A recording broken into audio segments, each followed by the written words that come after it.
नमस्कार, मैं हूं डॉक्टर चक्षु। अगर आपके घर में कोई अस्थमा का पेशेंट है या आप खुद एक दमा के रोगी हैं तो ऐसी कंडीशन में आपके मन में एक सवाल जरूर आएगा कि भैया इस बीमारी से मेरा पिंड कब छूटेगा।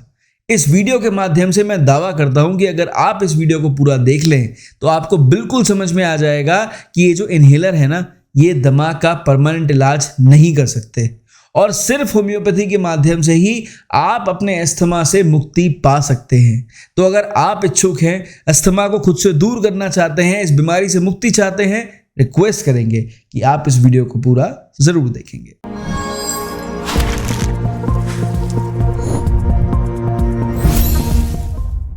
भाई देखिए, सबसे पहले हम इस वीडियो में क्लियर कट मुद्दे पर बात करेंगे। अस्थमा क्या है?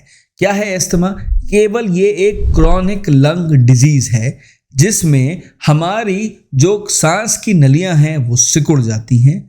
सिकुड़ने के साथ में उसमें अंदर बलगम भरने लग जाता है, उसमें सांस लेने की जगह कम हो जाती है और उसमें सूजन आ जाती है, जिसकी वजह से मरीज को सांस लेने में और सांस छोड़ने में कठिनाई होती है। और ये जो परेशानी है ये सिर्फ एक बार ना होकर बार बार मरीज को इन्हीं तरह के लक्षणों से परेशान करती है।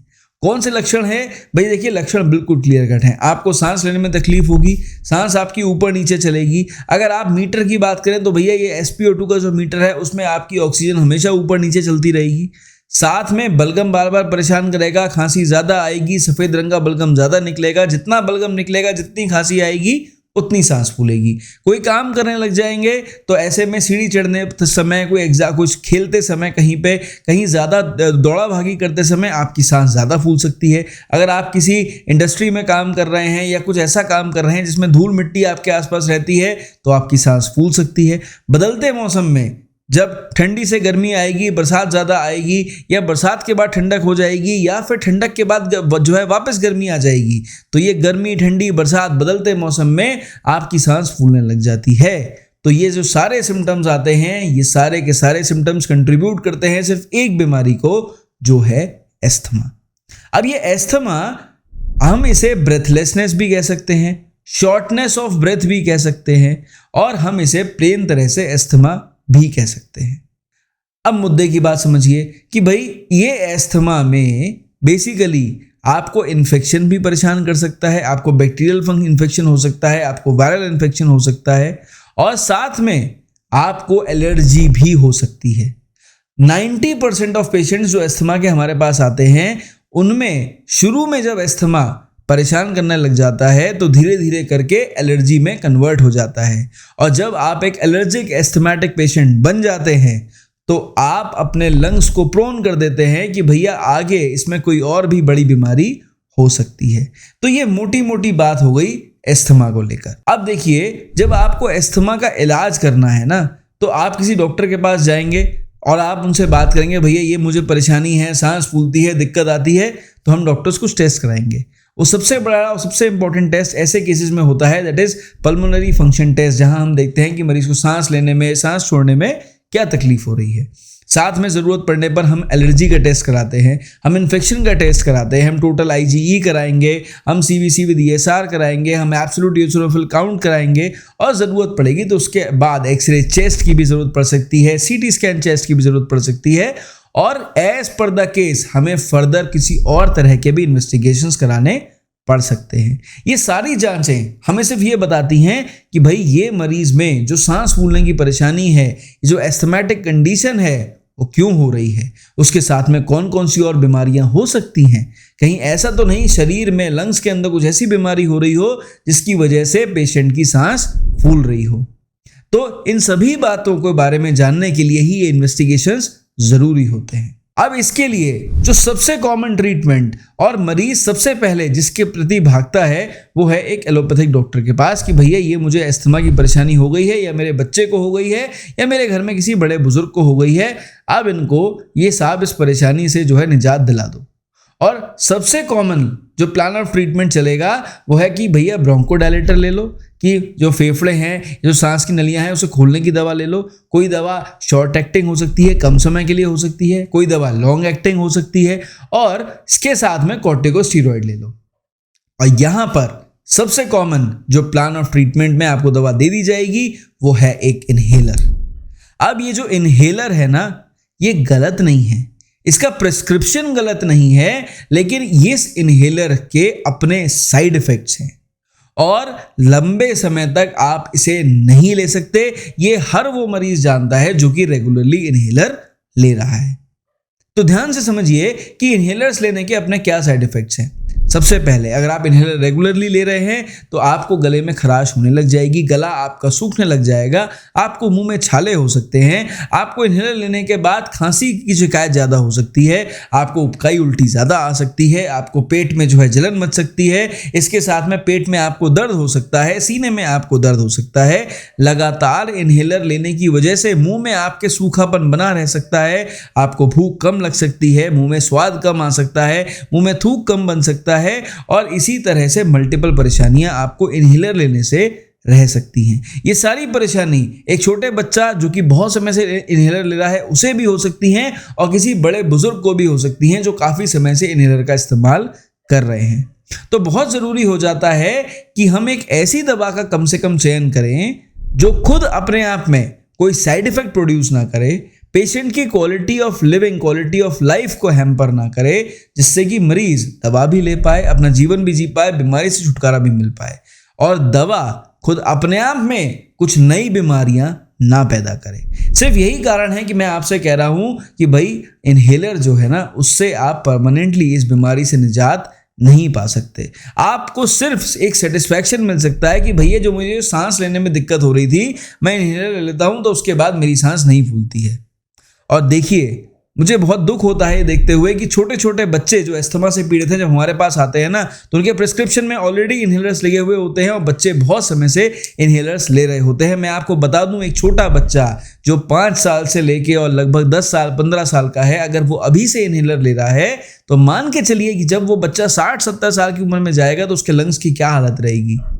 तो आपसे रिक्वेस्ट है कि आप समझदार बने, बातों को समझें और कोशिश करें कि भैया ये आपके बच्चों को खासकर इनहेलर से हमें कहीं ना कहीं बचाना है। हमें कुछ ऐसा प्लान ऑफ ट्रीटमेंट चाहिए जिससे कि बिना इनहेलर के, बिना ज़्यादा दवाइयों के, बिना ऐसी दवाइयों के जिनके साइड इफ़ेक्ट्स हों, हम अपने बच्चों के अस्थमा को, वो जो बीमारी हमारे उनके बच्चों के शरीर में पैदा हो गई है, उस बीमारी को जड़ से निकाल पाएँ।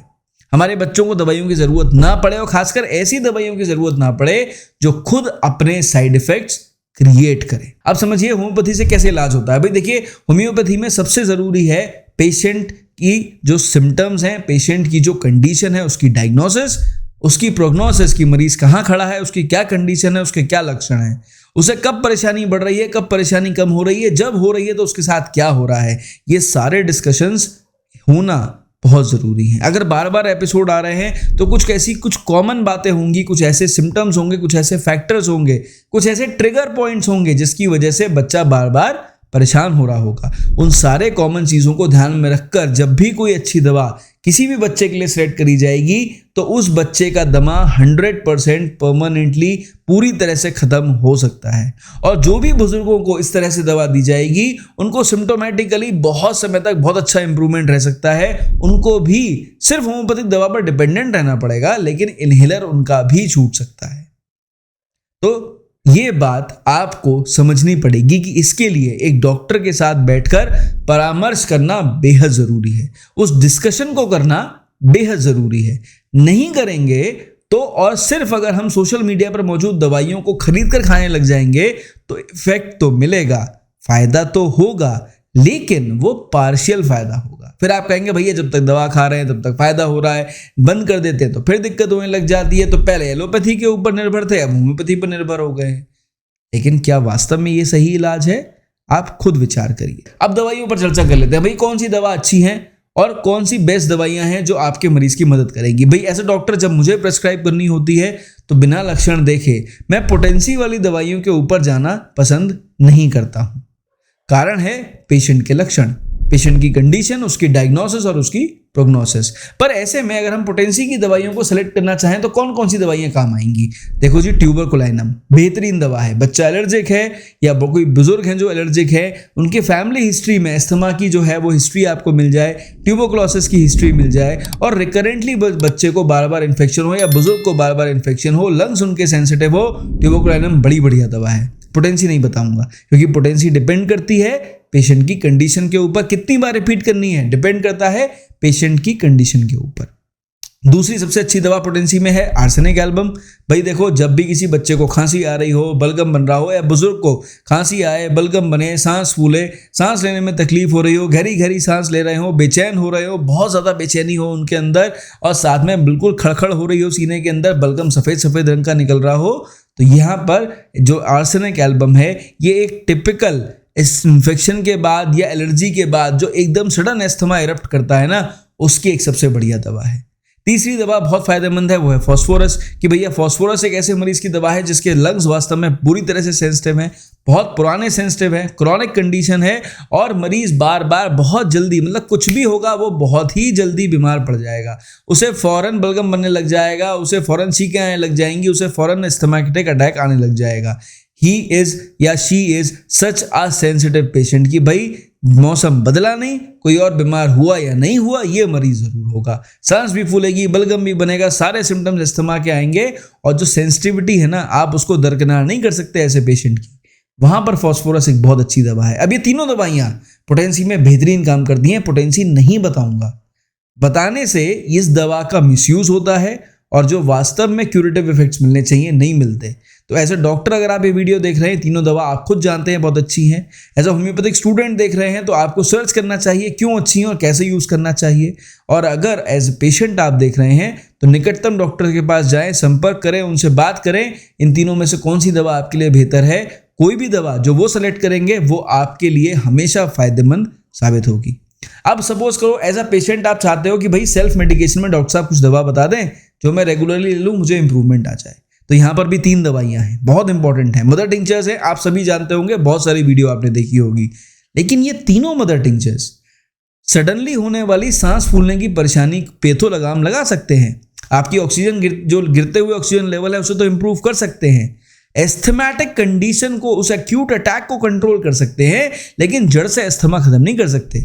जड़ से अस्थमा खत्म करने के लिए वो 3 दवाइयों के जैसी और भी 100 दवाइयां मौजूद हैं जो डॉक्टरी परामर्श को लेने के बाद ही आपको मिल सकती हैं और ढंग से ट्रीटमेंट होने के बाद ही अस्थमा को पूरी तरह से खत्म कर सकती हैं। पर लक्षणों में फायदा चाहिए, जैसे कि इनहेलर लेने से लक्षणों में फायदा हो जाता है ना, उसी तरह से लक्षणों में फायदा चाहिए तो होम्योपैथी की 3 दवाइयां बहुत इंपॉर्टेंट हैं, ब्लैटा ओरिएंटालिस क्यू, एस्पिडोस्पर्मा क्यू और ग्रिंडेलिया क्यू। ये तीनों मदर टिंचर्स में लेनी है। कैसे लेनी है ध्यान से समझिए।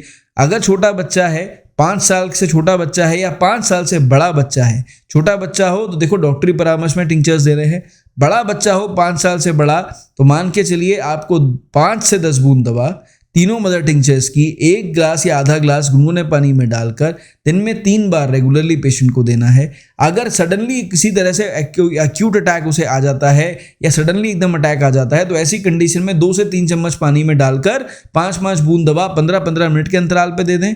अटैक नहीं है, रेगुलरली कुछ दिन देना चाहते हैं, ट्राई करना चाहते हैं होम्योपैथी को रिजल्ट देती है कि नहीं, तीनों दवाइयाँ 5 से 10 बूंद दवा आधा कप गुनगुने पानी में डाल के दिन में 3 बार कम से कम 60 दिन तक पेशेंट को जरूर दीजिए, आपके पेशेंट को रिजल्ट जरूर मिलेगा। अब यहीं पर पेशेंट की एज अगर 20 साल से ज़्यादा है, क्रॉनिक एलर्जी का पेशेंट है, चाहे वो बुजुर्ग ही क्यों ना हो, और उनको रिजल्ट चाहिए तो कम से कम 10 से 15 बूंद दवा 1 ग्लास गुनगुने पानी में डालकर दिन में 3 बार 60 दिन तक रेगुलरली लेने से आपको बहुत ही अच्छे रिजल्ट्स मिलेंगे। आपके एस्थमेटिक अटैक्स भी कंट्रोल होंगे, बार बार होने वाले एस्थमेटिक अटैक्स कम हो जाएंगे। जब आएगा तो उसकी फ्रीक्वेंसी कम हो जाएगी, उसकी इंटेंसिटी कम हो जाएगी, तेजी से नहीं आएगा, कंट्रोल हो जाएगा। लेकिन पूरी तरह से अस्थमा को खत्म करने के लिए वो जो पहली वाली 3 दवाइयां हैं प्लस उसके जैसी 100 दवाइयां हैं, उनमें से एक दवा सेलेक्ट होगी तो 100% अस्थमा पूरी तरह से चला जाएगा। तो आई होप कि इस वीडियो में जो आपको जानकारी दी है ना, बिल्कुल क्लियर कट थी, टू द पॉइंट थी और आपके फायदे के लिए थी। तो अगर आप भी अस्थमा को दूर करना चाहते हैं या कर चुके हैं, कमेंट सेक्शन में जरूर बताएं। किसी की मदद करना चाहते हो वीडियो को जनहित में जरूर शेयर करें। चैनल पर पहली बार आए थे ना तो प्लीज सब्सक्राइब करना बिल्कुल ना भूलें। और अगर मेरे से परामर्श चाहिए, व्हाट्सएप आपका है, नंबर मेरे स्टाफ का वहां मौजूद है, बस संपर्क करें, अपॉइंटमेंट के लिए बात करें, अपॉइंटमेंट मिलेगा, मैं आपसे खुद जरूर बात करूंगा। इस वीडियो में सिर्फ इतना ही। मेरी तरफ से नमस्कार, थैंक यू एंड जय हिंद।